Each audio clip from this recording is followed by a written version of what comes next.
Okay. Good evening, the audience of Conflict and Resilience Research Institute, Canada. On behalf of the Institute, I welcome all of you to our special episode on Ukraine war. Before I begin and introduce my guest, let me do the treaty recognition. Conflict and Resilience Research Institute, Canada is located on original lands of Anishinaabe, Cree, Oji-Cree, Dakota, and Dene peoples, and on the homelands of Métis Nation.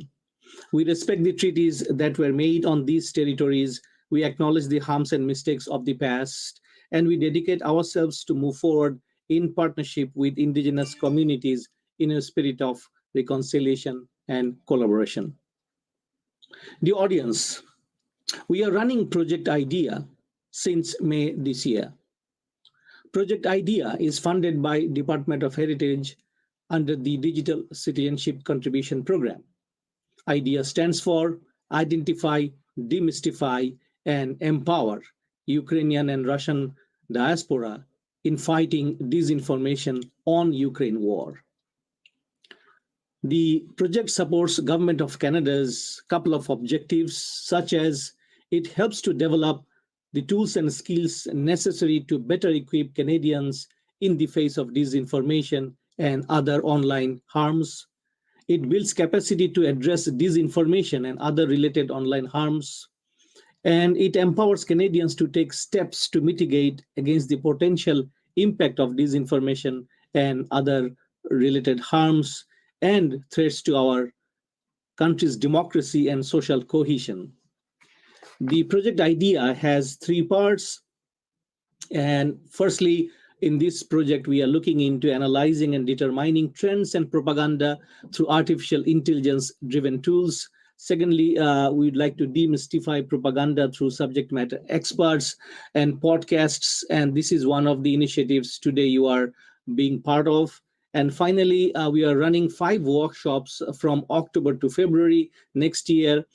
And in these workshops, we are going to train the participants about fighting disinformation and picking up fake and news from the web, social media and websites. Ladies and gentlemen and dear audience, today we are very happy to bring a Ukrainian activist and who is very young, and his name is Vladislav Semon. He's the vice president of non-government organization First Legal Clinic. He is an alumni of University of Winnipeg, and he is an Ukrainian advocate. Vlad, welcome to the webinar, and we are very proud to host you today. And before I really give you the floor, let me also share with the audience that today we are going to listen from Vlad for about 15 to 20 minutes initially, and then we'll get into a conversational discussion dialogue with him in understanding disinformation and misinformation coming on Ukraine war from Russia. Vlad, floor is yours. Please let us know a little bit about yourself. Who are you? What are you doing? What are your mission and vision for the future with regards to your ethnic group here in Ukraine, Ukrainians in Canada? And then definitely we are going to discuss issues in a much broader format. Vlad, please go ahead. Floor is yours, sir. Thank you, Father. Truth be told, I'm really grateful that you allow me to be here. I really appreciate it. Thank you. I would like to start telling about, in broad strokes, about myself. I came more than 1 year ago here to study. I had initial plan to get into law school, but it was a tall task to do. So I ended up in University of Winnipeg. All my studies were online. I came during the peak COVID, but nonetheless, it was okay. I lived in the dorm, worked in the dorm, got into this very diverse community, had my fair share of adventures. It was a good time, let me say. I always wanted to have education from North American university or college, so I had this long way to overcome to get here. I studied English I prepared myself to tests, all this classical stuff that you can hear from students. Although now I'm just, let's say, ordinary immigrant here. Back in my home, I was a legal professional. I did my fair share of various civil cases. I predominantly work in corporate and civil law, labor law, intellectual property, and also I was doubled in different kind of activism. I helped people during the Crimean invasion. I helped people to establish volunteering military forces. Also helped former military men to get benefits. Jumped to an opportunity to help our Belarusian neighbors when they had, during 2020 election, all that crisis. A lot of people went to Ukraine, escaped persecution. I know even one guy, believe it or not, managed to get to Ukraine on bicycle through Russia from Belarus. It was quite a feat if you know the distance. We were helping them. Also tried to do my best when Russians escalated into a full-blown invasion. Collected money for equipment, hardware, got a drone, usual stuff. I operated in different capacities. I had a few charities and I had this NGO. I established it with my friends who are passionate about helping others or improving their conditions. It is a very useful vehicle just to present ourselves or get in some sort of court cases. Usually when you are alone, you just one guy or girl and people don't take you serious. But if you say, I'm from NGO, I'm from organization, people start, oh wow, who is this? Who is standing behind him? So it's sounds good, looks good, and helps me a lot to do some things.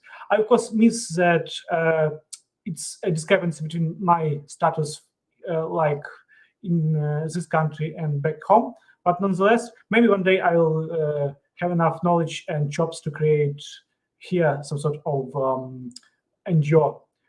But you know, there are a lot of other organizations that help Ukrainians. I was just blown away by the eagerness of people to help all different Ukrainians who came due to this necessity to flee. Ukrainians that came earlier. Even University of Winnipeg, I'm really grateful for them. They helped me a lot. I'm genuinely grateful. I wasn't just like some random face in the crowd. They specifically addressed me. They specifically tried to work with me and alleviate my condition. Everybody was very kind to me. On a job, surprisingly, my classmates, believe it or not, I was only one Ukrainian in my class. We had Chinese people, Hong Kongers, from Latin America, all over the world. And those people specifically addressed to me how they feel sorry, how gave me words of encouragement. Really helped me to go through the first period, because it was, I won't lie, I haven't had those emotions in my life. And as much as I sometimes think about cursing someone or get negative on someone, I would say this firmly. I would never wish somebody to feel this distress, this misery, this shock as we, as people felt during the dreadful days of February. I can't express. It was really hard, really hard. So in Ukraine, I was a lawyer, did a lot of things, also dabbled into family law. We had changes back then, and finally, Ukrainian law got really hard on alimonies and divorces. Also, very fun time to be alive as a lawyer. Yeah. Here, I just try to help as much as I can do it on my own capacity. I collaborated with Ukrainian student organization of Ukrainians in University of Winnipeg. They also were very happy. They got few fundraisers, helped to raise, I think, at least 10,000 Canadian dollars. They donated to the Congress, the biggest Ukrainian organization here.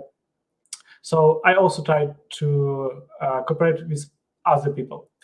Yep. Now I'm really looking forward to see what future holds. It is clear that it is not simple. Everything changes really quickly. Everything is not stable. It's always some sort of palpitation. It's always some sort of let's say a huge torrent of different events that you try best to process. I try my best to keep my head above the water. I try my best to be positive with all that. Sometimes it works, sometimes it doesn't, but I try to be positive. And with this, I can say that will be a very good segue to let's say one broad stroke to as introduction to understanding about this propaganda and what I don't want to call them just every Russian, but I think it will be honest to call them Putinist or Putin's Russians want to do. They try to feed actually not one type of misinformation propaganda, but two types. They have a very specific one, let's say, avenue for Russian speakers and sometimes for Ukrainian speakers, but the latter is really small. And they have a very specific avenue and a channel for English speakers. Very different, very distinct. If you are able to read or understand Russian and Ukrainian, you will see this tremendous difference between two of them. But in its core, it is, I would like to stress it, that Russians, they always view it as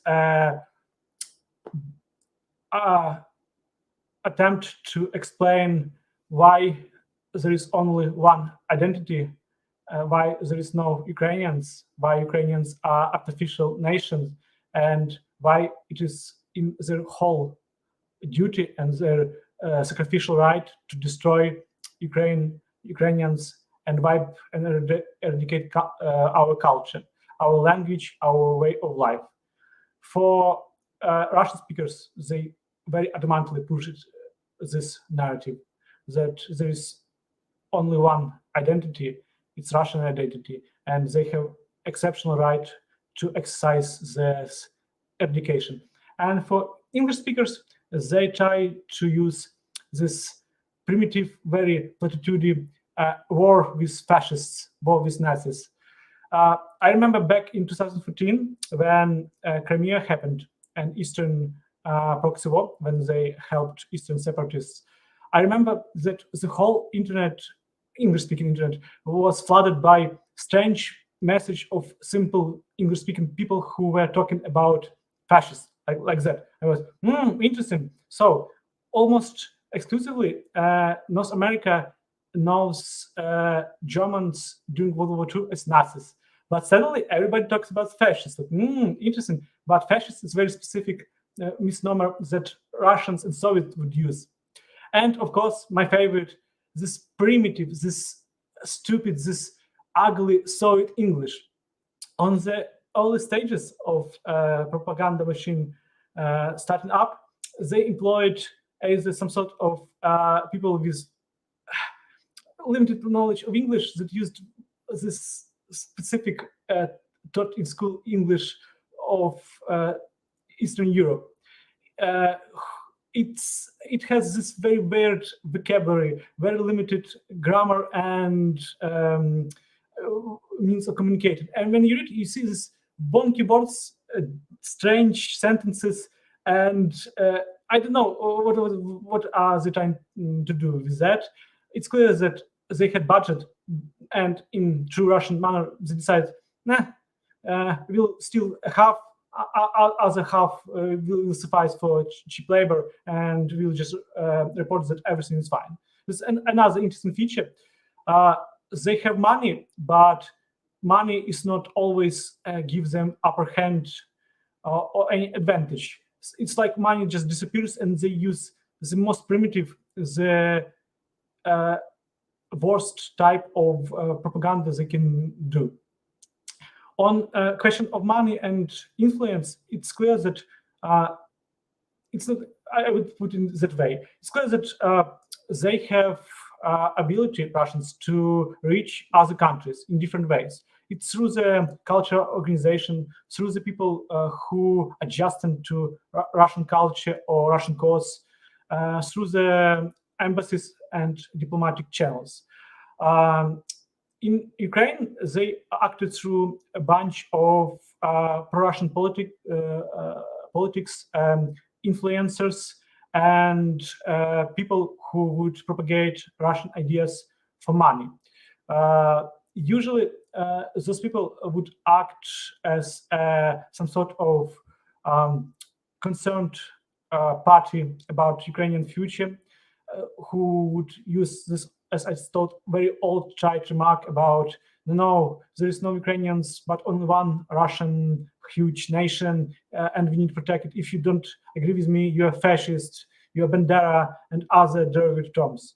In that regard, they never actually had a fantasy or imagination to use anything else. It's always this weird historical loop. They fight still Second World War, glory days. If your enemy, it's very simple, you're fascist. Maybe you are American, if you're lucky. But for us, we were always fascists, banderas. If people classify maybe epetluras, it's like people who fought during the collapse of Russian Empire for Ukrainian independence, and all this very trite name calling. And name calling is one of the most used means of propaganda, as we know it. For English-speaking countries or Western countries, they usually try to use conservative organization. It's one of the most fascinating things for me, actually. Both radical left and very conservative forces actually very fond of Russian policy. Both parties believe in, because of different reasons, but they believe that Russians have this right to conquer and destroy other countries. Left side believes because they fought fascists. Far right side conservatives believes they fight globalist or cabal or whatever enemy of the day they have, and both support them. During the escalation, when Russian forces put into Ukraine, I saw how many people just started on both sides blatantly propagate this stupid Russian remarks and politics and so on and so on. It was clear where they had their hearts. Honestly, it showed that some people they don't think, they just like to speak, and they don't care if there is human casualties or whole countries being stomped to death. They just want to get their internet taps on their shoulders. But nonetheless, I have to admit that in terms of Canadian society, I don't see a lot of comfort for Russian propaganda to be here. Usually in Eastern Europe, they have a pretty hard and strong presence. Here, it is really, really, I would describe it shy or even scared. There were a few attempts to support Russian invasion.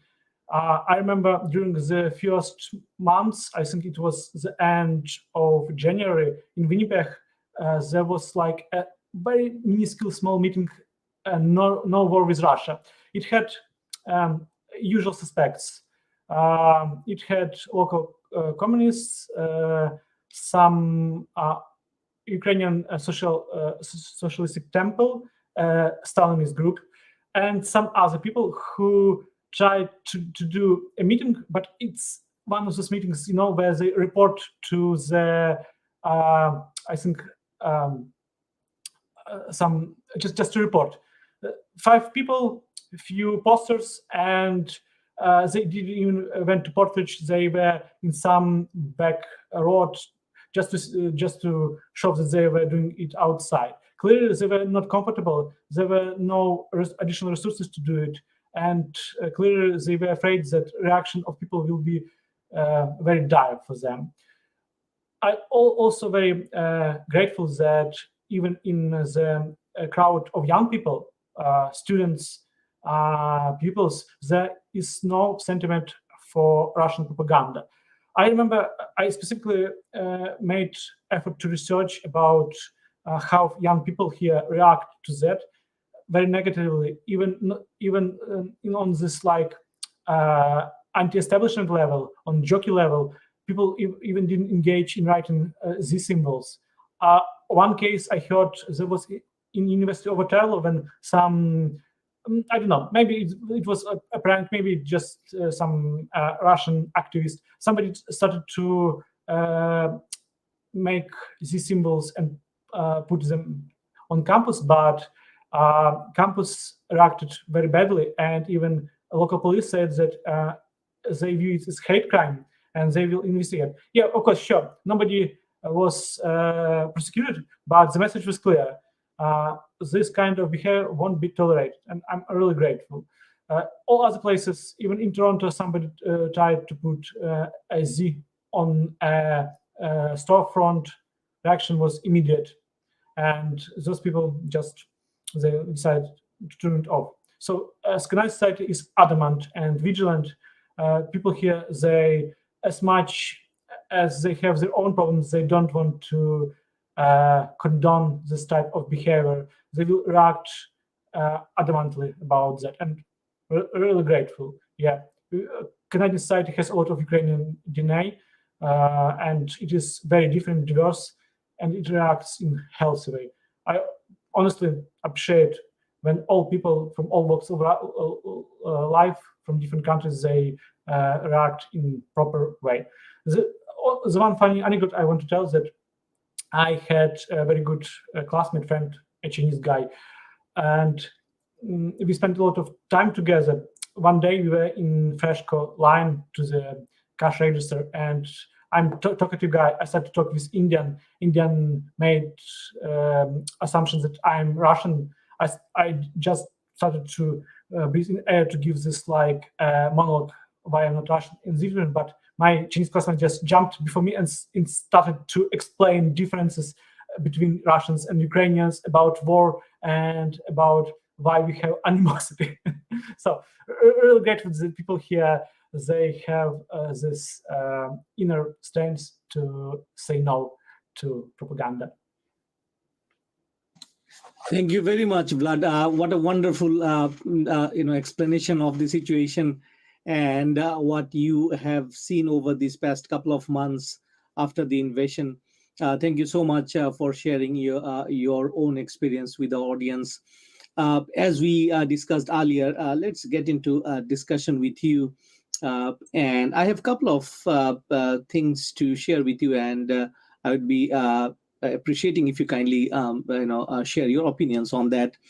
First, we are talking about mostly how disinformation is traveling here from various Russian platforms, mainstream media, social media, etc.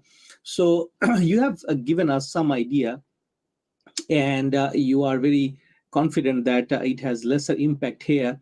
So my first question would be, Vlad, that what do you see the major trends of disinformation, particularly about the war, is coming here in our society? Just name a couple of them.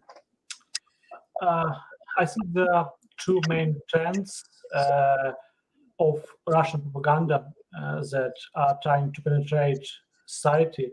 It's sacred right to slaughter other people or to do war, to wage a war because of reasons. That's first one, that the Russians try always to reason. It's reasonable to wage a war because Ukraine will get into NATO. It's reasonable to wage a war because Ukrainians are Nazis. It's classic. But come on, we have a president with Jewish roots. Our laws are one of the most harsh laws for anti-Semitism or anti-Semitic behavior. What you're talking about, what Nazis. And the second one that I see often is employed. Russians have a right to wage the war because they fight for the anti-globalism. They fight global conglomerates, global powers, global capitalism, you name it. It works like a clock. Always, when I have a lot of groups that I follow just for my morbid interest, like anti-vaxxers, tankies, far-right. It's the same thing, always. Russians actually fight for all of us. They fight the global capital. They fight Soros. They fight latest trend, some weird conspiracy. They fight biolaboratories. And to think about, you have internet, you have phone, you can check it very quickly and or at least make research. But no, always the same thing, always the same subject. Thank you. So I mean, maybe a complimentary question here, Vlad, because you lived in your society, you know Russian language as well. So I'm trying to understand, like many of us, why regular Russian people living within Russia and many here as well, they fall for this one because you are very right. You have internet, just search, check the veracity of the information that you have heard somewhere or somebody has forwarded. So it is pretty easy nowadays to check the information whether it is correct or not. But still, why thousands of Russians are still backing up the war, backing up of the Russian propaganda? And most surprising for me, it is happening here as well. I've spoken to a couple of members. What do you think? What really is working to make believe those Russian propaganda to its people? I'm not talking about us, to its own people. Well, Dr. Kav, it's a $1 million question, and I'm ready to answer it. So, as I told, in the core, it's a struggle and conflict of two identities: Ukrainian identity and Russian identity. By like all regards, during Soviet time, Soviet identity was the same as Russian, encompass all. There is no other people. It's only Soviet Russian people. There is no Belarusians. There is no Ukrainians. It's just Russian people. And if somebody tells you something else, they lie. They're American spies. They are some Nazi agents. They try to sway simple, hardworking South Russians, Malorussians, to be Ukrainians or Belarusians or whatever. In the core, problem is that Russian people still have this illness of jingoistic thinking. They always believe that everybody beneath them, Ukrainians, stupid freaking peasants, they're dirty, they work with hogs, and we are Russians, we live in beautiful cities made by our own hands and minds that is far superior than everything can be. This is like this illness of exceptionalism. They believe to be a great nation of builders, warriors that are healthier, better, stronger, smarter than any others. And if some people would say, oh, well, okay, yeah, you have your perks, but you see you have corruptions, you have some problem with ecology, your society has a lot of social ill, they will say, no, and you, and there will be a list why you are bad, why you are not like them, and so on, so on. Its problem is they treat Ukrainians, especially, as second, some sort of inferior kind. during Soviet time, they tried to eradicate Ukrainian identity and absorb it.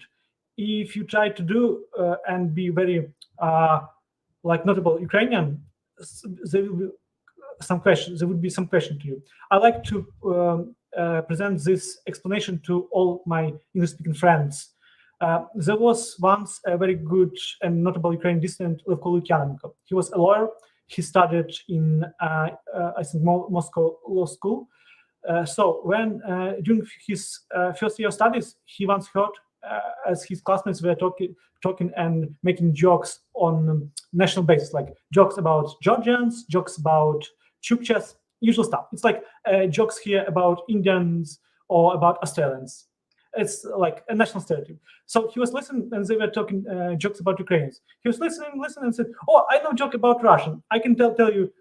They just like checked him and said, "Are you a freaking nationalist? What are you trying to do? Are you some sort of are you trying to steer some cages?" It's a very good example when people think they above everything else, and all other people they're just like Russians. They pretend they are not. So that's why Russian people still believe they have the superiority. It's even doesn't matter if they live somewhere in North America, Europe, or Russia.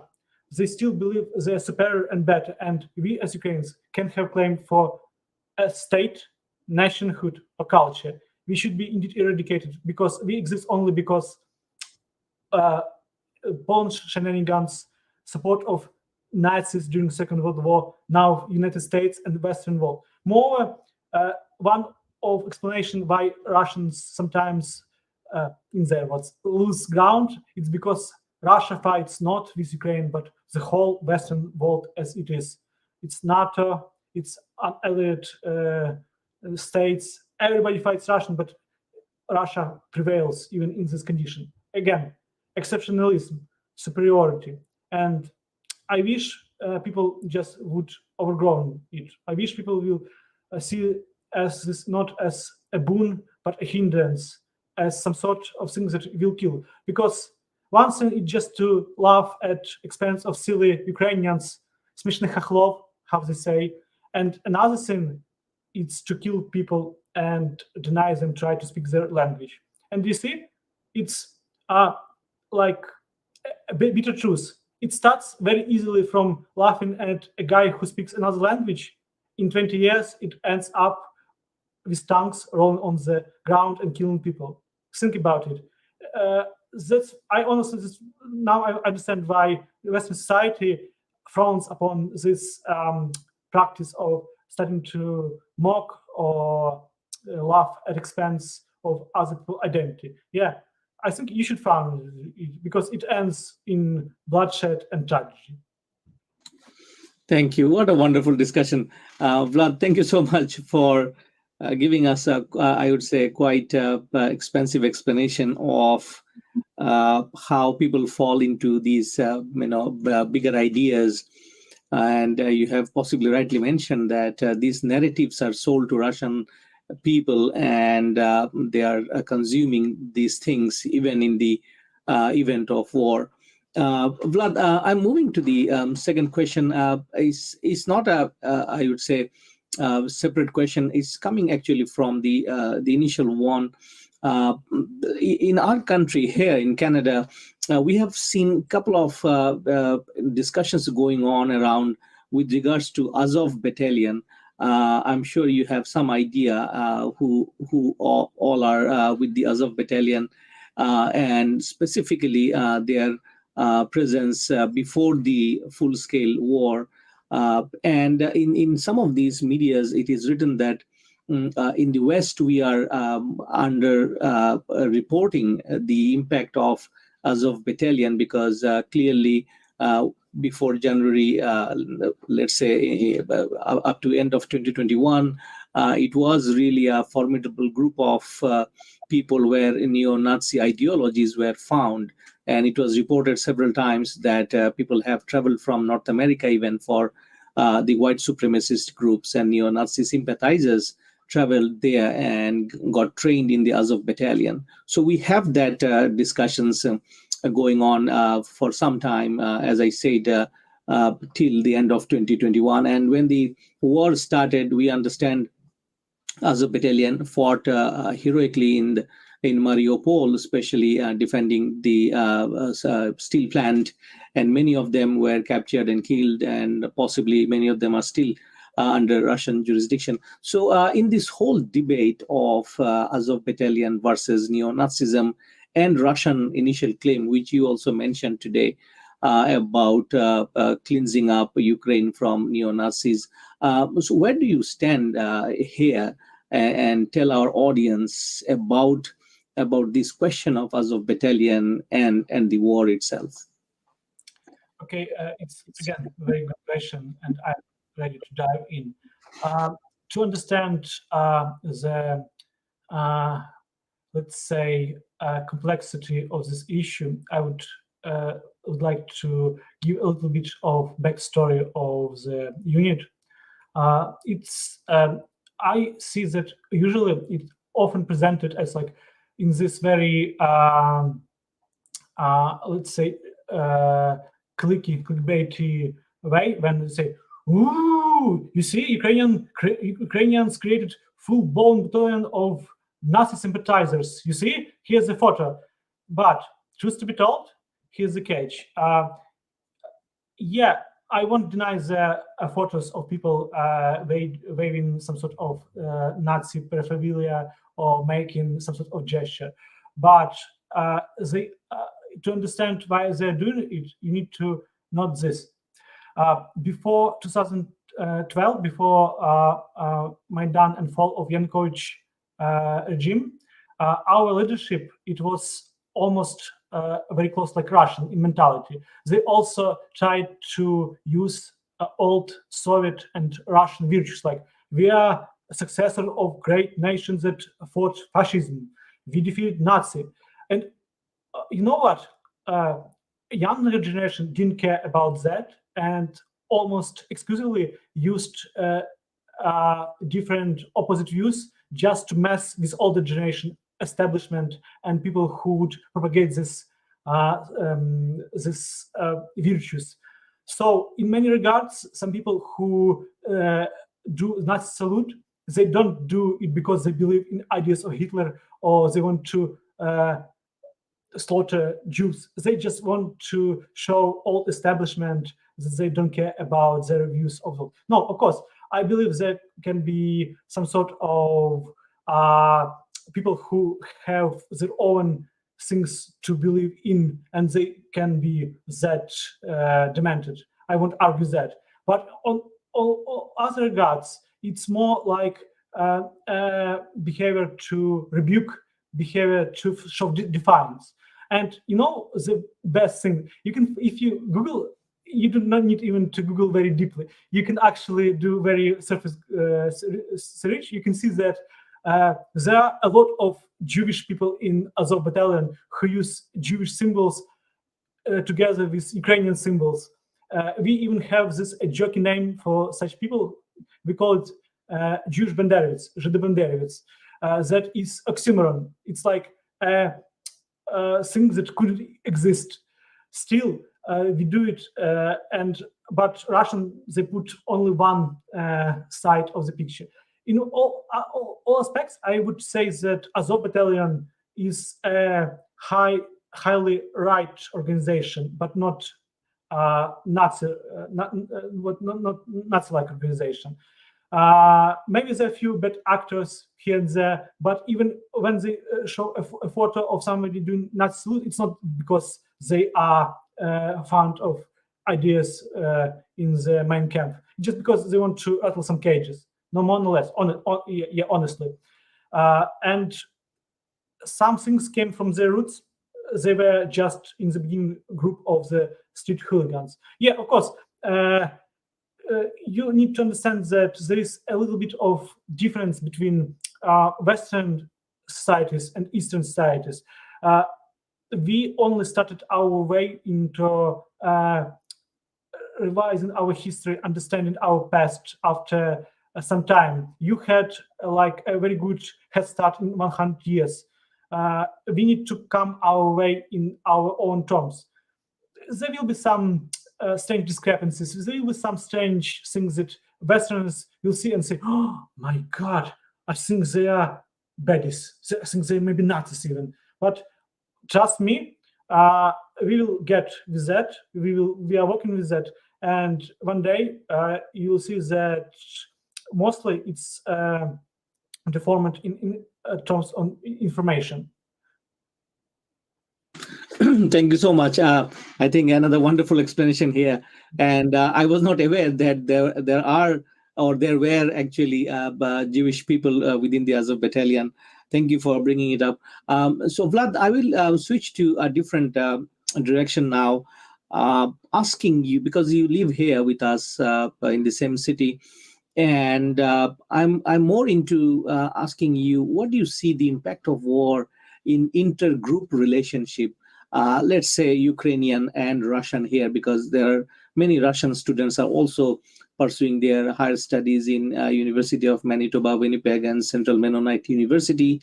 Do you see any influence in relationship between these two groups here?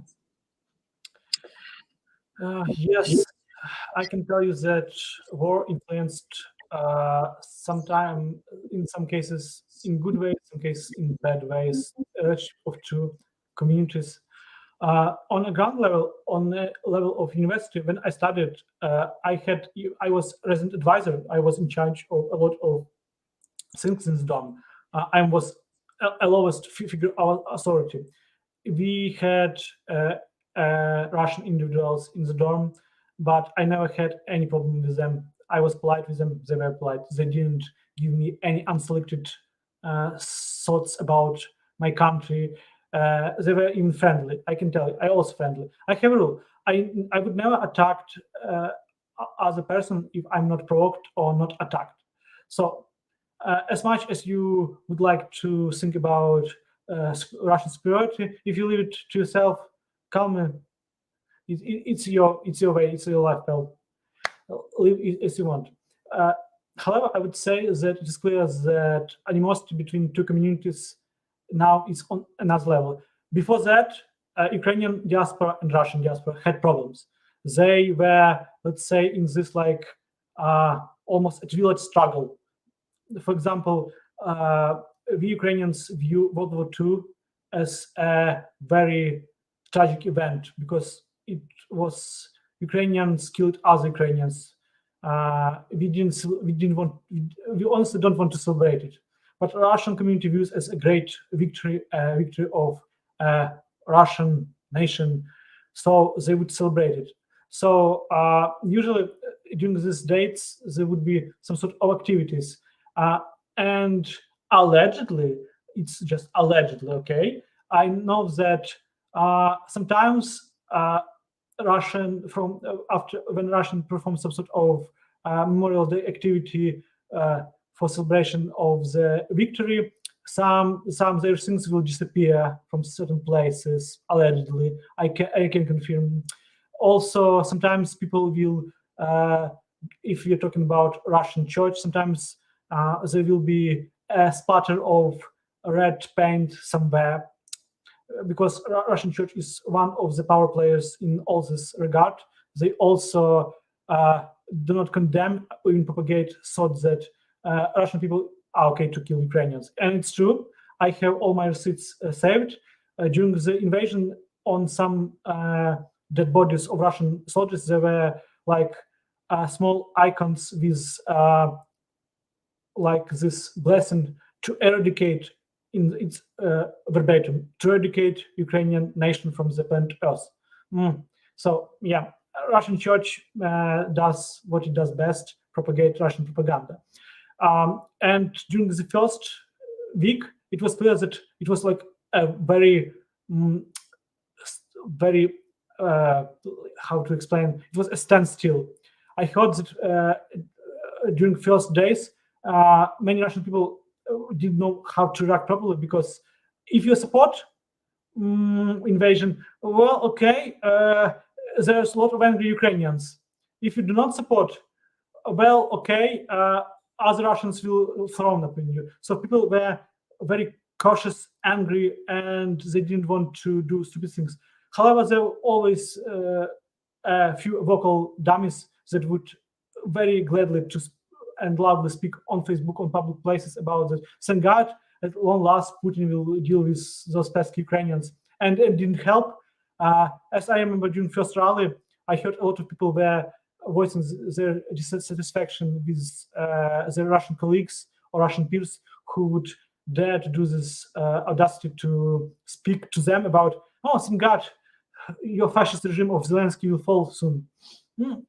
Again, different cultures. Sometimes those people are more tone deaf than here, and the main thing, sometimes they forget they live in societies that do not tolerate those kind of thoughts or articulations. Thank you. Thank you, Vlad. So we are just nearing the end of our session, but two important questions that I would like to also ask you this evening. First is, what are your suggestions to fight disinformation that coming through social media or mainstream media? What are you going to tell young folks, those who are very much into social media and in the Telegram channel? Because I was told by another panelist before that Telegram is very popular in Eastern Europe, especially Russian ethnic Russians. So there are specific channels that covers the war and itself, and news are consumed from those channels more than ever when they were started. So what are your kind of suggestions for young people, those who are in there, to just guide them so that they understand the differences between propaganda and information? Oh, it's a challenging question, honestly. One thing that I can offer is do your due diligence. It's clear that when you find a Telegram channel, don't treat it like a gospel, don't treat it like a source of truthful information. Many Westerns, they think that if they reach Telegram, oh my God, it's like we penetrated this iron curtain of Western dishonesty. Now we can reach truth and hard facts. No. There are a lot of basically these informational dumpsters that just put very basic, very tried things for Westerners to consume. Only things that I can offer you, just do your diligence. Google, don't believe.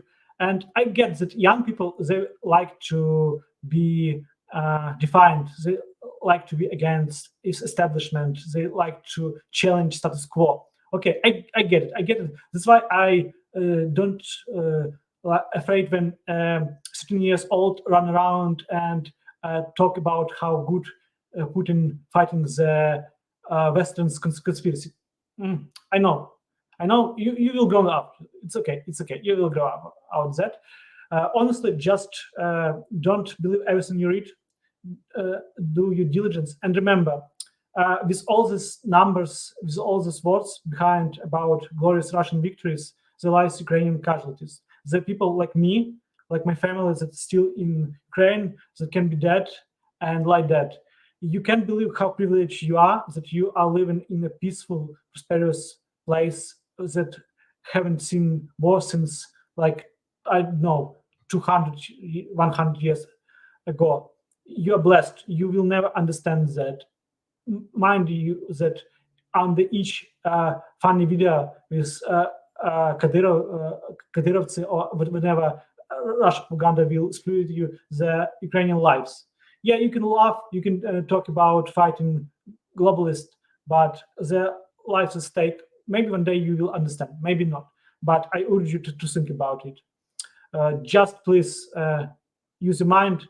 I clearly see that there is very interesting sentiment of counterculture of Western speaking, English speaking internet that I don't know, it's a fight against corrupt West, but I don't know. Just be critical. Use your critical thinking and truly understand that if you were born in other part of world, you would face this scrutiny. You just lucky that you are not there. Think about it. It's just an arbitrary chance. So don't throw it and think that if you live in peace and prosperity, it's your right to just buy this informational trash from Russian sources. Thank you. Maybe a second last question. I break my promise here. So we are seeing in the military front specifically, the tide of the war might be changing. And just last week, we have gathered that a vast territory were recovered from Russian occupation. And in a small town, there were mass graves were discovered. So do you think the tide is changing for good, and we're going to see military defeat of Russia in Ukraine in the near future? Unfortunately, I'm not like super good military expert. It's hard to me to make, and it's very ungrateful thing to make a prognosis. This war is very cruel, and it's very hard to see in the future. However, I would say that currently, I think there is a ball on the field of Ukraine. Currently, Ukraine is winning. I think our greatest strength is that Russians really foolhardy. They were selling some sort of, let's say, drug, and they got high on the drug. They believed in their own lives. They believed that Ukrainians just want to be part of Russia again. They believe that Ukrainian society is the same and military is not existent, and they need just to roll tanks and everything will be theirs. But turns out now, Ukrainians are ready to fight. Ukrainians are very different people from them, and suddenly all these weapons that they are very proud, turns out they're a bunch of old trash. Turns out that in modern warfare you face with a lot of things that you can't even fathom about. I believe that if this rate of offensive from Ukrainian forces will continue, that there will be absolutely victory for Ukraine. I'm very optimistic about that. I also believe that even this territorial gains by Ukrainian forces made a huge impact on Russian society.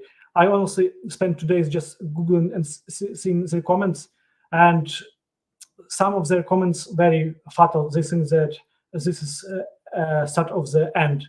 I think it's the greatest achievement of this offensive. Russians see that they're bleeding, and they're not just bleeding, they are honestly preparing for full-blown Ukraine NATO invasion to the Belgorod. Like, we need their freaking Belgorod. Come on. I just pray that Ukrainian troops will carry on, that Ukrainian people will be strong, that we will continue our fight. I'm very grateful to Western allies that support us, give us any type of support they can give and spare to us. I also very appreciate of people who boost the message, and I appreciate like Canadian society who hosts our refugees and people who just flee from war.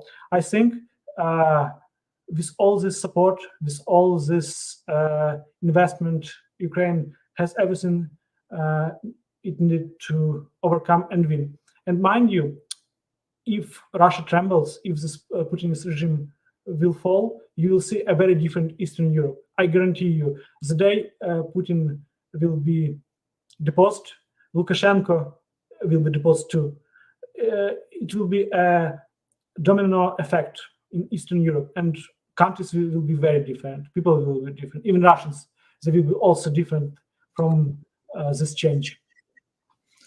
Thank you so much, Vlad, for being with us this evening, and have a wonderful discussion in general about the disinformation coming out of Ukraine war, and in general what we are looking forward for the future when the war ends. Yeah, every war ends, and that is the truth.